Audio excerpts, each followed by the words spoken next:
rencontre de la boutique. Pour ceux qui ne connaissent pas, alors je fais juste un tout petit rappel de la boutique, voilà, de contexte.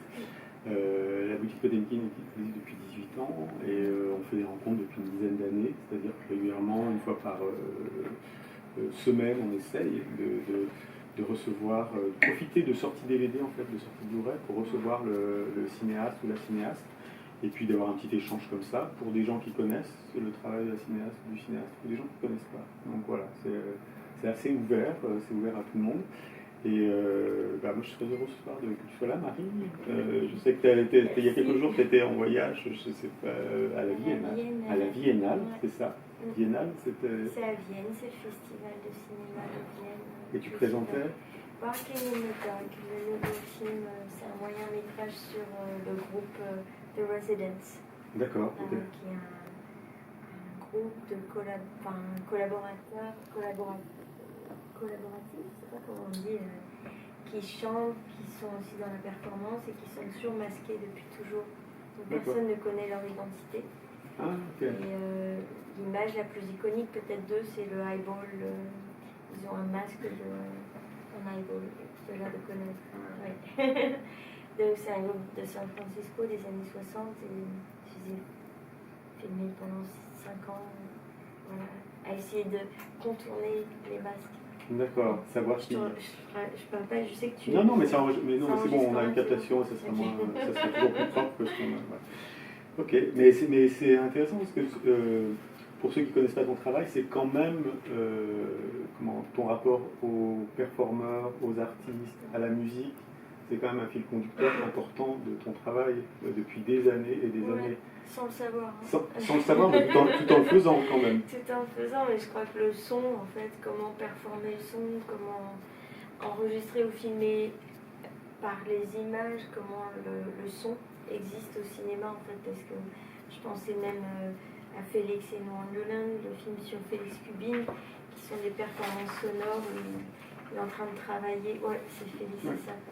Comment filmer justement les performances des microphones et les destructions du micro et donc la fin de certains sons, comment on filme le son, le processus créatif de la musique.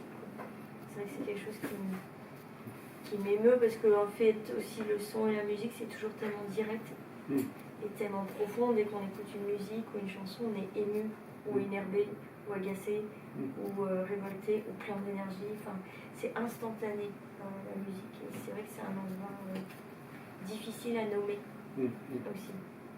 Mais si on revient quand même un peu sur ton parcours, parce que toi, tu as fait des études en France de littérature, mais après, tu as vécu longtemps aux États-Unis, à New York. 25 ans. Voilà, tu as fait les Beaux-Arts là-bas, c'est ça? Oui. Et c'est parce que j'ai toujours l'impression que les personnes que tu filmes, alors on va en faire peut-être un peu le parcours, mais ce sont des artistes, mais ce sont aussi des amis, ce sont aussi des amitiés. Et je trouve que c'est ce qui fait vraiment la particularité aussi de ton cinéma, c'est-à-dire que c'est la découverte d'une personne qui est dans l'exercice de son art, mais c'est aussi l'histoire de votre amitié aussi. C'est d'abord ça. Voilà. Ouais. Donc raconte-nous comment c'était peut-être rentré, comment tu as pris la caméra et tu t'es décidé à dire tiens j'ai envie de faire un film sur. En fait sur ça n'a rien, tout ça c'est des gestes de vie et des milieux et des moments de. C'était dans les années 94, 95, 96 quand je suis arrivée à New York. Et je me suis retrouvée, je connaissais personne, je connaissais rien. Et je me suis retournée vraiment dans le milieu de l'underground, de l'avant-garde, du théâtre. Et donc aussi du cinéma qui était très proche, littéralement, physiquement et intellectuellement dans des groupes de Richard Foreman à Jonas Mekas, du théâtre de l'anthologie Firmarchive au cinéma de l'anthologie Firmarchive. Et je me suis retrouvée à travailler pour le théâtre et ensuite finir mes soirées au cinéma. Et petit à petit, en fait, c'est des groupes, des gens qui se croisent, les mêmes personnes toujours qu'on retrouve comme à Paris dans les groupes. Et en fait, beaucoup sont des artistes qui étaient vraiment étonnants pour moi. C'était le mélange du fait que tous les artistes étaient multimédia, quelque part acteurs ou musiciens ou poètes ou cinéastes. Tout le monde faisait des films ou s'entraidait ou collaborait. Il n'y avait pas de hiérarchie et pas de barrière entre les postes. Et c'est quelque chose avec lequel j'ai vraiment évolué sans savoir que je ferais des films. Et puis c'est une histoire de temps. Et un jour, un de mes compagnons avec qui j'ai habité 7 ans faisait des films et m'a donné sa Bolex. D'accord. Et quelque part, c'est la caméra 16 mm avec laquelle j'ai fait tous mes films, que j'ai toujours. Voilà. Donc tu tournes toujours en pellicule avec ta c'est des petites bobines de 3 minutes où il n'y a pas le son qui est enregistré en même temps que l'image. Donc en fait, ça m'a indiqué un rythme de montage, un rythme musical aussi, de penser l'image, d'appuyer, de filmer. L'instant de filmer est très très précieux. Et ça a aussi beaucoup influencé mon rapport au son, au montage sonore, à la composition en fait. Parce que les deux sont détachés. Mais c'est-à-dire que la captation sonore, tu l'as fait Je la fais séparément, je passe beaucoup de temps à enregistrer des histoires, puisque c'est souvent des portraits d'artistes. Donc des histoires, des phrases, des choses qui passent par que le son. Et aussi le contexte sonore des artistes, c'est-à-dire l'état, les pièces dans lesquelles ils vivent, ce qu'ils font, les espaces, mais aussi leur collection de musique, leur collection de sons. Il y a des artistes dont le son est plus industriel, d'autres plus humide, plus chaleureux, d'autres plus complètement exotiques. Il y a des colorimétries du son de chacun. Plus il y a le bruitage aussi. Donc le bruitage, c'est les sons recréés ou inventés par moi à la fin aussi pour créer des couches sonores et créer un environnement pour chaque film ou chaque artiste filmé qui n'est pas obligatoirement ce qu'on attend de la personne ou du moment filmé. Ce qui fait que c'est un jeu aussi, c'est un endroit où ça reste intéressant à créer. Et c'est pas... J'ai du mal à...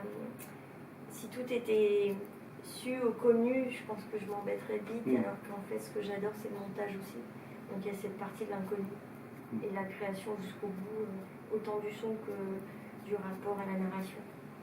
C'est marrant que tu parles tu as parlé de Mécasse évidemment, qu'on a édité, mais dans tous ces journaux filmés, tous ces films où il y a un vrai rapport à la matière de la pellicule, la vitesse, c'est marrant. Tu rentrais et tu voyais ton film et tu te disais il est hyper rapide. Alors c'est un film que tu as dû monter et tu as dû passer du temps dans la table de montage, et c'est vrai qu'en le voyant spontanément on a des perceptions différentes aussi. Moi c'est tout un milieu que je ne connaissais pas, que j'ai découvert un peu grâce à toi, mais le film qu'on nous demandait quand même régulièrement, c'était The Ballad of Genesis et les DJ. Ton premier long métrage, parce qu'en même temps tu ne te limites pas du tout sur les formats aussi, sur les durées de temps. Là tu disais ton dernier c'est un moyen métrage, 43 minutes. Je trouve qu'il y a des pépites de 2 minutes, comme il y a des enfers de 10 heures. Je sais pas, je trouve qu'en fait le cinéma, le film, il y a une respiration propre à son état. Donc je trouve qu'il n'y a pas d'idée. Après c'est des histoires de financement, mais comme j'ai commencé par le cours, dans un milieu où il n'y avait pas de financement, il n'y avait pas du tout de problème aussi non plus, ni sur la durée, ni sur la façon de créer ou d'approcher le cinéma. En fait, il n'y avait pas de règles. Donc il n'y avait pas de règles non plus sur la durée. J'adore faire des cours comme des longs. C'est très différent. Il y en a un qui est plus spontané, qui est plus rapide. Et comme je fais des films sur le long cours, celui que tu vas présenter ce soir, c'est 17 ans quoi. Voilà, c'est ça. C'est pas 17 ans d'affilée, mais c'est 17 ans entre gruyères avec des moments d'arrêt, des glissements entre plusieurs films. Je fais aussi du dessin et tout. Donc il y a plein de choses qui se mélangent pour nourrir, parfois parce qu'il n'y a pas de financement souvent, et aussi parce qu'il y a un rythme de la personne filmée. Parfois on n'est pas dans le même pays, ou je fais un autre film en même temps, donc il y a d'autres choses. Parfois on se fâche peut-être. Ouais, ça va. C'est vrai, ça peut totalement arriver. Ça m'est pas vraiment arrivé en fait. Je crois que je perdrais le désir si je me fâchais. Je crois que j'aurais trop peur de perdre l'envie. Ouais. C'est tellement toujours des lettres d'amour que je ne peux pas perdre l'envie. C'est précieux, donc ça se cultive. Mais c'est aussi si la personne elle est très occupée ou ailleurs, on n'est pas dans le même pays. Pour moi, comme il n'y a pas d'enjeu financier ou un deadline pour un festival, ça prend le temps que ça doit prendre. Ce qui fait que aussi le temps raconte une histoire, pour Peaches, le changement du corps, comme pour Genesis Spirit. Alors voilà, parlons peut-être de pour les gens qui ne connaissent pas, Genesis Spirit, qui était en couple avec les DJ, qui est un artiste, performeur, britannique, je crois. Ouais, c'est ça, qui est anglais, ouais, c'est ça. Sheffield. Voilà, qui est moi que j'ai découvert encore une fois grâce à tes films. Comment s'est fait la rencontre? Et parle-nous de cet artiste qui est disparu. Une artiste qui est décédée il y a pas tant d'années que ça. Il y a le Covid, c'est ça. Et Antoine.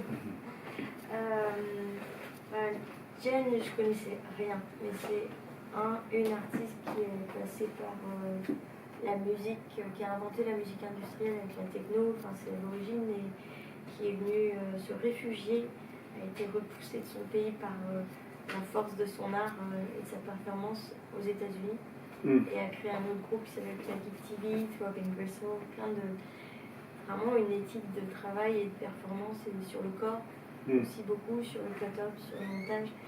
Et que j'ai rencontré totalement par hasard en marchant sur le pied à une exposition. Ah oui, d'accord. Et j'avais vu la veille un concert où juste Jen récitait des poèmes avec un son de guitare. C'était une rencontre qui provoque un film, mais en 2 jours, sans rien connaître. Et c'est peut-être bien de rien connaître parce que c'est peut-être aussi ce que Jen cherchait. C'était pas une fanatique, c'était quelqu'un qui avait aussi des choses, un autre point de vue artistique. Donc c'était une rencontre qui a duré 7 ans de travail régulier, de documentation.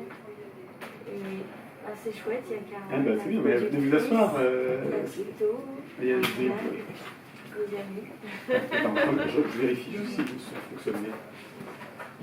On est vraiment entre nous. Asseyez-vous, asseyez-vous.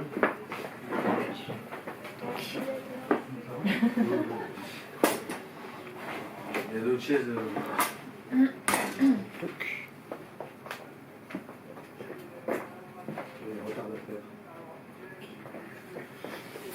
En fait, vous connaissez déjà tout, mais on a 3 personnes qui ne connaissent rien, donc voilà. On fait un petit rappel de, voilà. Je m'excuse. Mais la rencontre et les rencontres. Donc la rencontre avec Genesis. Mais je ne savais pas non plus que ce serait un long métrage, je ne savais pas comment il serait fait et de quoi il serait fait. Et petit à petit, j'avoue que c'est la relation d'amour qui m'a le plus intéressée, plus que ce que l'histoire de la musique. Et je pense que l'amour ou la relation amoureuse, c'est souvent le fil conducteur de beaucoup de mes films. Que ce soit moi avec eux ou eux entre eux. Mais faut... parle de ce couple quand même, qui est un pour les gens qui me connaissent. Moi j'ai découvert aussi ça en voyant des films, c'est-à-dire que c'est...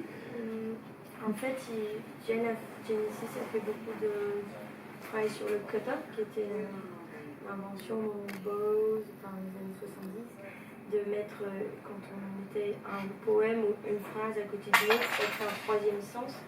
Et Genesis a fait la même chose avec son corps, beaucoup, avec la musique déjà, les sons. Des sons les uns à côté des autres en collage qui créent une certaine musicalité, ou des poèmes aussi, ou des posters, une façon de construire son art.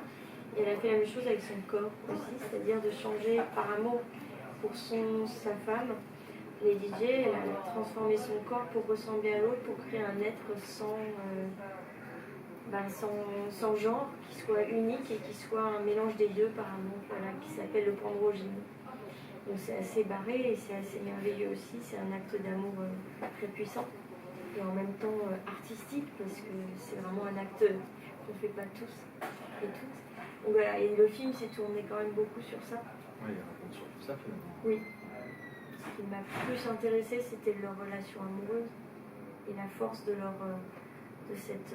cette émotion et de ce travail plus que la construction sonore de leur art qui était là et qui est présente. Mais c'est le cut-up qui m'intéressait, le collage, transformation du corps. S'il y a des questions, n'hésitez pas, moi j'ai invité, mais on fait circuler et profiter de la présence de Marie. Mais donc c'est sur ce tournage-là que tu croises aussi Peaches. Oui, voilà, c'est ce que j'ai... Oui, c'est vrai que les films s'intercroisent et les histoires se croisent. Moi j'étais très surpris des durées en fait, des durées sur Moi aussi, lesquelles. Non mais c'est-à-dire que c'est vraiment en année. C'est vrai que quand j'ai été la première fois en Europe de New York, c'était en 2006 et ça a été le concert de Genesis à Bruxelles. Et quand je suis arrivée là-bas, j'avais jamais été à Bruxelles, dans le couloir il y avait Peaches. Je ne savais pas qui était Peaches et elle nous a accueillis et en fait je n'avais rien compris. Je croyais que Jen faisait le concert et que Peaches faisait l'ouverture. Et en fait c'était l'inverse. J'avais pas compris l'importance de Peaches et qui c'était. Et en gros elle était dans le couloir avec des costumes à paillettes. Et les deux, Jen et Peaches, c'était très doux, très beau cette rencontre. Et Peaches m'a dit, mais pourquoi tu ne me filmes pas moi aussi avec ta caméra? Elle vient dans notre loge, j'ai fait une bobine. Puis je lui ai envoyé gentiment, comme je fais souvent quand je filme quelqu'un, quoi, que ce soit pas une image volée, mais une image partagée quand même. Et elle m'a dit, mais c'est génial, je reviens à New York, je sais pas qu'on prenne un café en gros, et une relation s'est établie. Puis elle m'a emmené voir sa sœur. Une fois que j'ai rencontré Souris, sa sœur, ça a été pour moi un sentiment qu'il y avait peut-être un film qui m'intéressait du côté de Souris. Et la relation des deux sœurs. Mais du coup, tu vas presque un peu vite. Un peu vite. Non, mais parce que, alors, Peaches, c'est une chanteuse punk. Ouais, moi je ne saurais pas définir la musique, c'était punk, années 80, électro, queer, féministe, canadienne, qui a déménagé à Berlin, toujours aussi engagée et très performative. Et c'est vrai et sur scène, il y a des potes, quoi, en ouais, fait. une énergie incroyable, des costumes, c'est très... Ce qui m'a vraiment plu, c'est la relation avec sa sœur, mais ce qui m'a plu aussi, c'est cette force du corps, de l'énergie, quelqu'un qui suit en fait dans la vie en retrait, doux, assez timide en fait aussi, comme beaucoup de ces personnages qui deviennent des personnages assez doux et timides. Comme Jen, elle était assez timide aussi. Mais sur scène, c'est des explosions, des bombes, quoi. Enfin... Mais c'est ce qui est assez fou, c'est que dans toutes ces rencontres et ces artistes et le travail que tu fais de filmer et la scène et l'intime, c'est de voir tout ce fil conducteur et cette même personne que c'est et cette cohérence finalement totale. Je pense qu'on a tous ça en nous, en fait, aussi. Bah, on a des opposés. Oui, mais alors là, ce sont des opposés, c'est assez polarisé, quoi, quand même, parce que c'est... J'adore les extrêmes. Je crois qu'ils marchent. Si, ils marchent très bien, si, c'est enregistré. Mais c'est ça que je trouve très touchant, c'est-à-dire qu'on se retrouve dans l'intime, la vie... avec donc ça sort, il faut en parler de Souris parce que c'est quelqu'un qui n'a plus l'usage de ces gens. Maladie de comment on dit, la sclérose en plaques, donc en fait la perte de la possibilité d'utiliser tous les muscles du corps, donc réduite à être complètement immobile. Et par contre c'était une bombe de vie, quoi, et de joie, et c'était l'influence de Peaches pour devenir ce qu'elle est devenue, donc c'est ça qui m'a émue, c'est aussi la force de la vie de quelqu'un qui est en train de perdre la vie. C'est toujours la bataille entre la mort et la vie, quand même, beaucoup, qui m'émeut, parce que c'est des flammes, quoi. C'est un peu la bataille de tous les jours qui crée, qui permet de créer. Mais toi, ça te parle aussi dans ton parcours aussi, ça résonne aussi, tu vois, dans ton histoire. C'est pas un hasard non plus. Voilà. Mais et ce que je trouve très intéressant même dès le début, dans la façon de filmer Peaches, j'aime beaucoup peut-être qu'on la montrera peut-être un peu, mais c'est une femme qui vieillit aussi, qui a un corps qui vieillit. Comme nous tous. Mais c'est vrai que quand on est sur scène, exposé ou actrice ou autre, c'est vrai que le on en parlait avant avec le bouquin de Claudia Cardinal, justement. Quand on est actrice, plus qu'acteur, je trouve, il y a quelque chose de l'image qu'on a et l'image qu'on a avec l'âge, quoi. Et c'est beau quand on ne fait pas 10 000 liftings, mais en même temps, c'est aussi bien de se retirer quand on n'a plus l'usage non plus de toute sa tête ou de tout son corps, parce que c'est quand on est exposé autant. Je parle pas de moi, je parle vraiment des actrices, beaucoup, d'être pleinement ce qu'on est, ou ce qu'on a été, ou l'image qu'on a donnée aux autres. Voilà, oui, mais là dans le cas de Peaches, je trouve que ce qui est intéressant, c'est qu'il y a quelque chose qui est assumé et il y a une sorte de vitalité d'une femme. Hyper à l'aise dans son corps. Et elle le montre un peu. C'est libérateur aussi de se dire bon, on s'en fout quoi. On continue à créer, à vivre et à vibrer, à aimer son corps malgré les bourrelets du temps, malgré la divine l'énergie qui passe. Enfin, elle est plus. On a la plus ménopause. La ménopause, toutes ces choses qu'on traverse en tant que femme ou homme, hein, autrement, avec le corps qui vieillit, mais de l'aimer quand même parce que ça demande. On peut devenir de plus en plus à l'aise, presque avec soi-même. Mais c'est ce qu'elle propose. C'est ce qu'elle propose. C'est ça que je trouve assez réjouissant. Et ça rend le corps beau et ça la rend belle aussi. Ouais, complètement. Et forte et puis décomplexée. Ouais.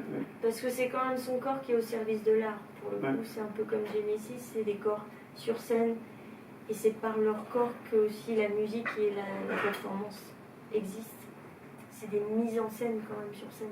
Oui, après les Peaches, c'est quand même assez extrême. C'est des seins partout, c'est des vagins partout, c'est des. Oui, ce qui n'est pas obligatoirement mon trip non plus. Non, mais ce que je veux dire, c'est qu'elle met en avant ce qui est quand même. Elle va frontalement vers des tabous sociétaux. Voilà. J'adore. Et je pense que tous les films dont tu parles, c'est des artistes qui foncent dans les tabous, que ce soit Cassandro, être queer dans la lucha libre, Genesis. Cassandro, il fait de la lutte du catch, quoi. Et c'est un sport machiste, profondément masculin, et en même temps profondément féminin, je trouve aussi. Et il y va c'est l'autre film qui est sur la table là-bas, Cassandro des Exoticos, que Carole a produit. Tamara Finn. Ça a été notre rencontre à tous les deux, franchement, profondément, avec Antoine Barraud, d'ailleurs aussi, qui a participé à la production du film. Ça a été une belle balade ensemble aussi. Et c'est aussi un parcours entre le corps et l'abus, et le corps et la magnification du moment où on ne peut plus aussi être à la hauteur du corps. Et le tabou aussi d'être gay dans un milieu où c'est extrêmement mal admis. Et d'en faire quelque chose de beau, justement, resplendissant. Je trouvais d'ailleurs que les deux films, que Cassandro et Peaches se répondaient beaucoup finalement. Et ils ont fait un clip ensemble en plus. Ouais, j'ai été vraiment surprise un jour. Peaches me dit regarde ce clip qu'elle a fait. Et en fait, elle fait du catch. Et il y a Cassandro qui catch, qui fait le double d'une femme catcheuse. Et qui aussi fait du catch avec elle. Voilà, la boucle est bouclée, encore des gens qui se croisent et qui collaborent, et c'est beau, je trouve, que les mondes tricotés collaborent aussi, en fait. Et en tout cas, sans moi. Il y a ce même thème de le corps, quand le corps ne peut plus suivre pour assurer ce qu'on fait sur scène, ou en tout cas quand il évolue et qu'on est obligé d'évoluer avec, quoi. Ouais. Et en tout cas, avec Peaches, moi ça m'a fait. Alors, j'ai pris un coup de vieux, clairement, quand je suis arrivé, je me suis dit, mince, ah oui, c'est vrai, Peaches n'est plus comme sur la couverture de ces albums, quand on l'écoutait à l'époque, quoi. Mais en même temps, qu'est-ce que ça fait du bien, et de se dire aussi moi ça m'a fait du bien de qui nous ramène sa vie contemporaine. On se dit qu'elle a gardé des trucs, quoi, et une force vitale, parce qu'il y en a qui vrillent quand même dans des parcours moins joyeux, et on se dit qu'on les retrouve plus en fait, et en même temps c'est les retrouver, mais en ayant évolué, grandi, et ça fait. Moi, ce qui me touche, c'est qu'on continue à créer, vouloir créer, en tout cas vouloir trouver un public aussi. Et c'est pas donné à tout le monde cette force.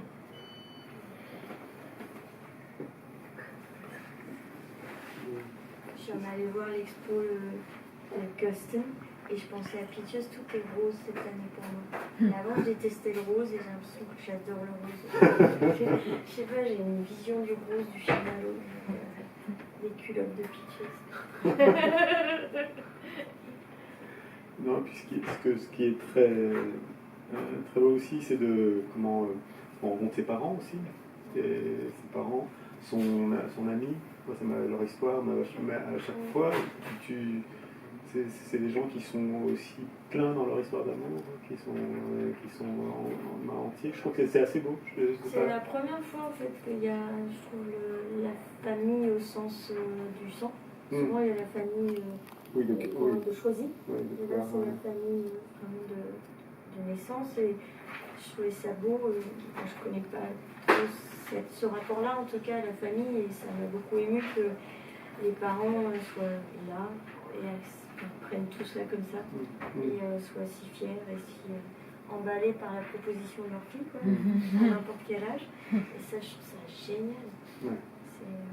C'est beau. Ouais. Oui, on les sent, c'est oui, on sent beaucoup d'amour qui circule dans cette famille. Et même son ami, c'est marrant parce qu'on l'a au téléphone au début, donc on l'imagine. Ben moi, oui, c'est vrai. Mais oui, au début on l'a au téléphone, et puis moi je m'en suis fait une idée, je me suis dit bon, il doit avoir une sorte de crête d'Iroquois ou de quelque chose, vraiment des projections à 3 balles, quoi. Et je le découvre, et je joue au ping-pong. Ah non, je lui coupe les cheveux aussi. Oui, au début, oui, il lui coupe les cheveux. Et je m'attendais pas du tout à ce qu'ils ils sont super. Et j'ai trouvé que c'était très bien amené, je sais pas comment, comme si... Il n'y avait pas beaucoup de matière sonore parce qu'elle parlait pas beaucoup d'elle. C'était surtout dans la performance qu'elle était plus présente. Et donc d'amener Crackers, Black Crackers, son partenaire qui est génial, c'était aussi dans des petits moments du ping-pong par exemple, des moments assez intimes. Et ça me touchait beaucoup parce que ça montrait des petits moments aussi personnels qu'on a toujours et dont on raffole dans les documentaires, c'est d'aller dans la cuisine de quelqu'un aussi. Enfin, je trouve. Mais toi, avec ta caméra, comment tu arrives à capter ces moments, à être présente sans être encombrante ou sans être... Il y a un moment où tu dis, tiens, il y a un moment d'intimité dans ça, je filme. Tu le sens, en fait, c'est le temps aussi qui te permet d'être présente ou pas. C'est-à-dire qu'au bout d'un moment, c'est comme un contrat, on s'est serré la main, on a le droit d'être là. Tu sais quand tu peux sortir la carabine ou pas, en gros, parce que ou c'est gênant et toi t'es gêné donc t'oses pas, ou c'est gênant mais tu sais que c'est un très beau moment qu'il faut pas rater, et que tu sais que c'est bien de filmer, qu'ils t'en voudront pas et que c'est ok, enfin, c'est quelque chose dans une sensation que je ne saurais pas définir par des mots. Je sais que si je suis mal à l'aise, je filme pas du tout. Après souvent ils m'oublient aussi, franchement. T'es là par terre dans un coin en train de filmer un truc. Et eux, ils ont oublié que tu étais là aussi, parce que le temps passe. Je suis pas en train de filmer tout le temps, j'attends sous la...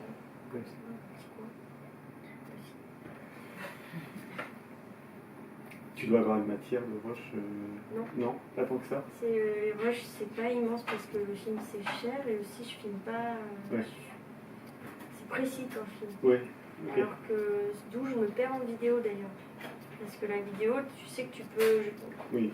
filmer à l'infini, et en fait je m'embête assez vite aussi parce que je sais que ça continue à filmer et que j'ose pas, ça s'arrête pas tout seul, c'est à toi de le faire, donc c'est trouver une sorte de respiration du rythme pour aussi arrêter pour que ça corresponde au moment voulu du tournage et pas plus ou moins en se disant ça pourrait être utile ou pas. C'est plus le son qui est gigantesque. La matière sonore, c'est vraiment la matière la plus volumineuse. Et pour les concerts et tout ça, Alors là, c'est le moment où j'enregistre le moins. D'accord. Parce que la musique est tellement forte que ça sature direct sur mon micro. Donc je vais plutôt voler ce qu'il y a sur le board.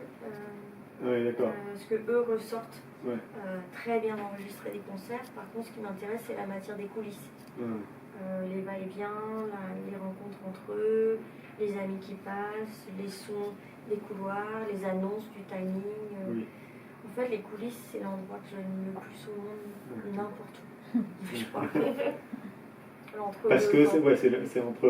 C'est un moment très vivant. C'est un moment qui n'est pas encore construit, qui est en construction, où tu es témoin de choses qui finiront jamais par être montrées ou qui finiront par se faire. C'est la matière vivante, je trouve. C'est un délice, quoi. Et tu ne mets pas le pied sur scène? Non. Ouais. Sauf sur Peaches, Sauf c'était le rare moment où j'ai eu le droit. Ouais. Elle me mettait un t-shirt noir pour pas être trop rayé et visible. Ouais. Et j'avais le droit d'être sur scène parce que c'était plus des DJ, des scènes où à l'époque on avait le droit de monter sur scène. Et donc d'être aussi proche du genou que du sein, d'être sous la table, au-dessus, de faire partie. Oui, et d'où ça donne une matière visuelle qui n'est pas du tout les concerts où on est très loin d'un balcon, à avoir une image plus statique. Et ça c'est rare et je pense que c'est de plus en plus rare de filmer comme ça. C'est plus underground aussi. Dès que tu as une certaine renommée, tu as des gardes, une scène, etc., tu es un peu repoussé. En périphérie. Quand c'est punk et tout s'éclate et tout ton morceau, tu as le droit de faire partie du décor. Ça c'est ce que j'aime.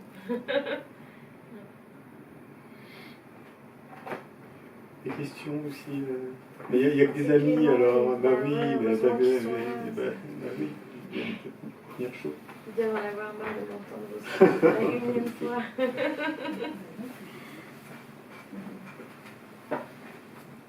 Merci d'être curieux et de découvrir. Les gens passent, tu vois. Alors je t'ai fait choisir quelques films aussi.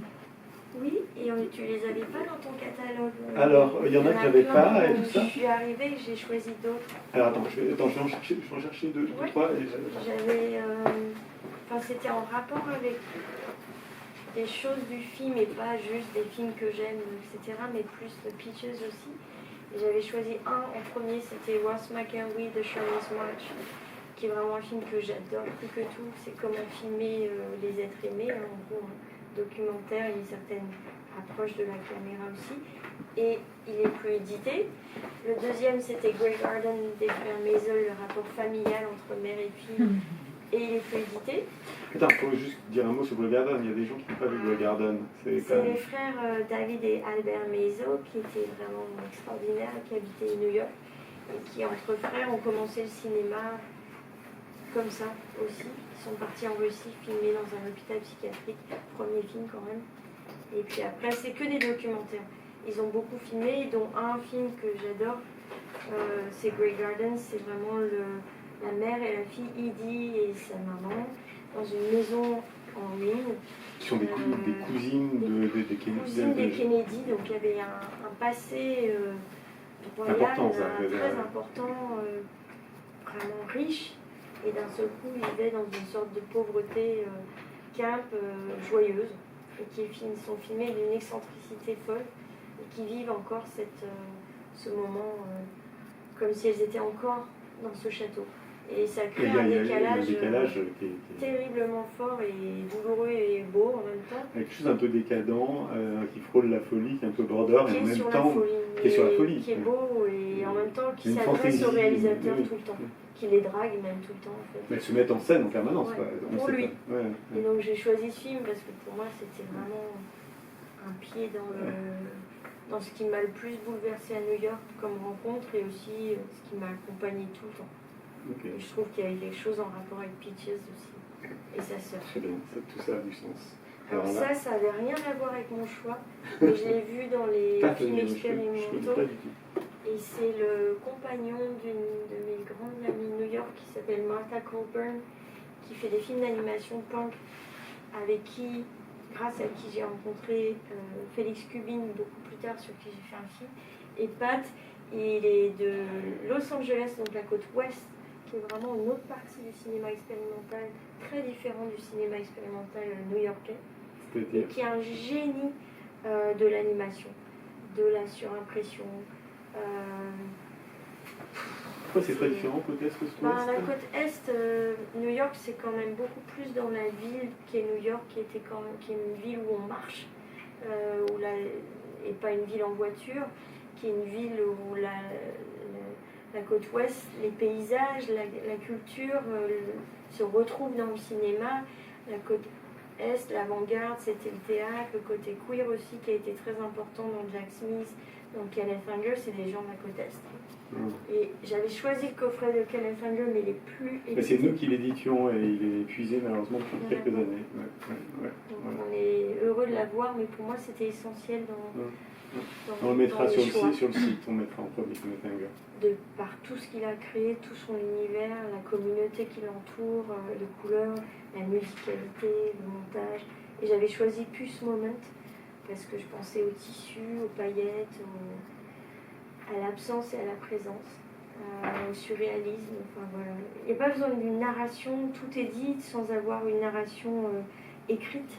C'est vraiment aussi du collage, c'est de la peinture. Et ça me traverse. C'est des cinéastes qui viennent, non pas du cinéma, mais ou de la peinture, ou du théâtre, ou de la poésie, ou de la danse, et qui font des films. Et donc c'est une autre matière, une autre couleur, une autre façon de raconter la vie, la vibration du cinéma, de la péloche, quoi. Et c'est dans tous mes choix, quoi. Ouais, et sauf qu'il n'y a rien de ce que j'ai. J'avais choisi un autre, Guiraudy, on en revient. Mais j'adore Guiraudy, ça a été un choc pour moi de le découvrir en Europe. Parce que je ne connaissais pas à New York. Tu l'as découvert avec quel film? Ces films ne venaient pas à New York à l'époque, c'était trop français, la langue et tout, et ça a vraiment fait un pas. Aujourd'hui, il est beaucoup présenté à New York, mais à l'époque, il n'était pas du tout présent dans son cinéma. Et j'avais mis ça en parallèle avec John Waters, parce que pour moi, c'était mon choix. Cry Baby, John Waters, c'était vraiment le cinéaste qui m'a accompagné à New York par excellence, dans tous ses choix de sujets. Et je les ai découverts par le premier film que j'ai fait sur Mike Kuchar, les frères Kuchar, qui ont été les inspirations vraiment du cinéma de John Waters. C'est lui qui a écrit un bouquin sur eux, l'introduction, etc. Donc c'est le cinéma camp de New York, des frères Kuchar, queer, des frères jumeaux qui ont gagné leur vie en faisant des dessins pornographiques avec Crumb. C'est comme ça que j'ai découvert John Waters, ça a été une avalanche pour moi. Donc c'est grâce à ça que j'ai découvert aussi Guiraudy. C'était des penchants de vie, de goût, de poésie, d'un certain monde qui m'a accompagnée. Donc les deux allaient ensemble. Il est bien coupé.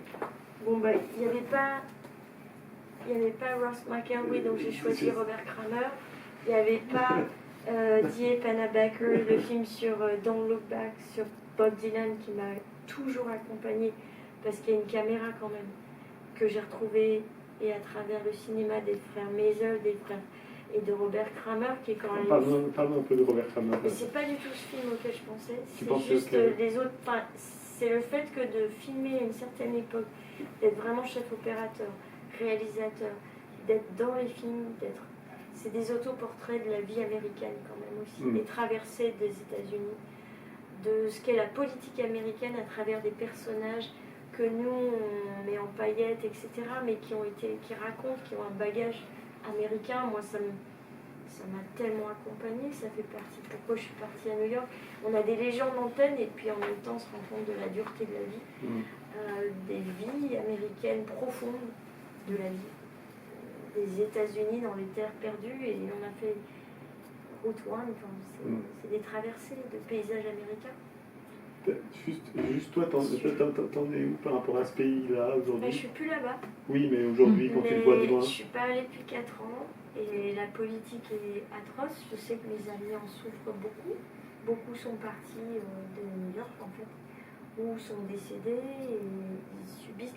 Mais en même temps, New York reste New York, il reste à part, parce que quand même beaucoup de copains m'ont dit qu'ils continuaient leur vie en faisant beaucoup de manifestations, etc. Et ils se battent pour leurs droits, ils se battent pour les droits de ceux qui doivent continuer à exister. Et Trump et tout ça touche beaucoup moins New York que toute l'Amérique quand même qui a voté pour lui. C'est pas New York qui a voté Trump. Donc il y a quand même il y a la politique du côté de la gauche qui reste quand même très présente à New York, avec une énorme communauté européenne d'immigration. Donc c'est quand même une ville à part qui reste quand même très élevée dans ce qu'ils peuvent vivre et créer, mais c'est hors de prix. Donc c'est aussi devenu une ville où c'est difficile de survivre, qu'il n'était pas à l'époque où j'y suis allée. C'est plus du tout... Moi je peux plus me payer un café à $8. Donc c'était quand même 50 cents à l'époque.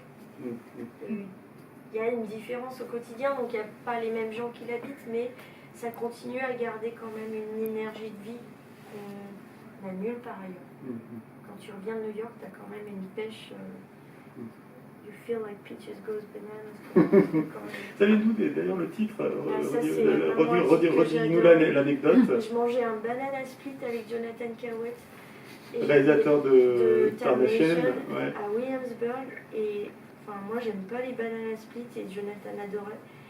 Et j'étais là, ouais, mais Peaches, je sais pas comment, elle pêche, banane, gna gna et tout. Et on était en même temps, on a fait Peaches goes bananas. Et c'est vraiment un titre, je savais pas que je ferais un film en entier. Je savais pas ce que le film serait, mais j'adorais le titre. Même s'il existait pour 1 minute de film, j'aimais le titre avant le film.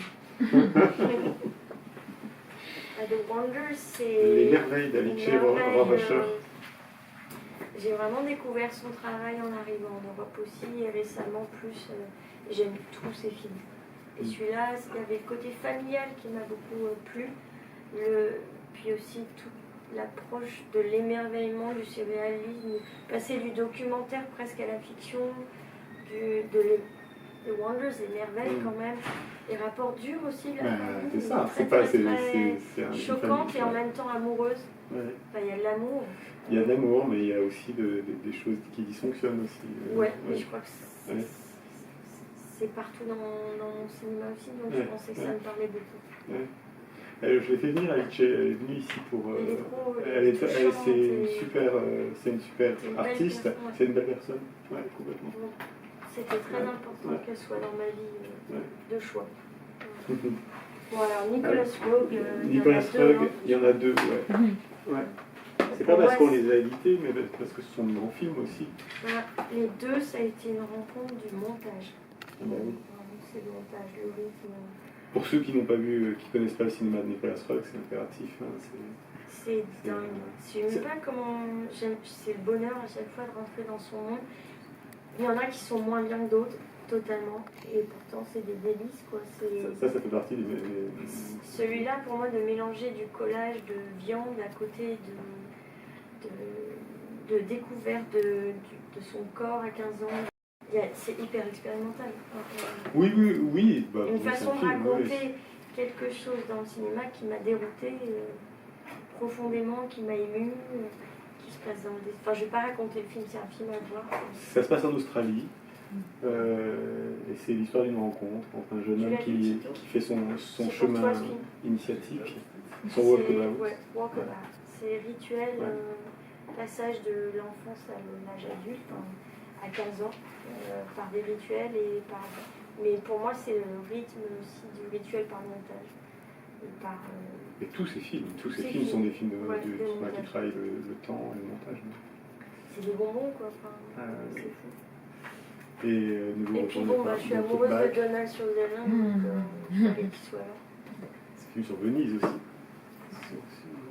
C'est hyper camp aussi, je trouve. Il y a un côté vraiment bricolage que j'adore.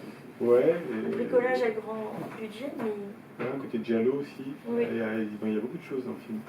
C'est de la peinture, il y a de l'amour. Vitraux. Et des couleurs.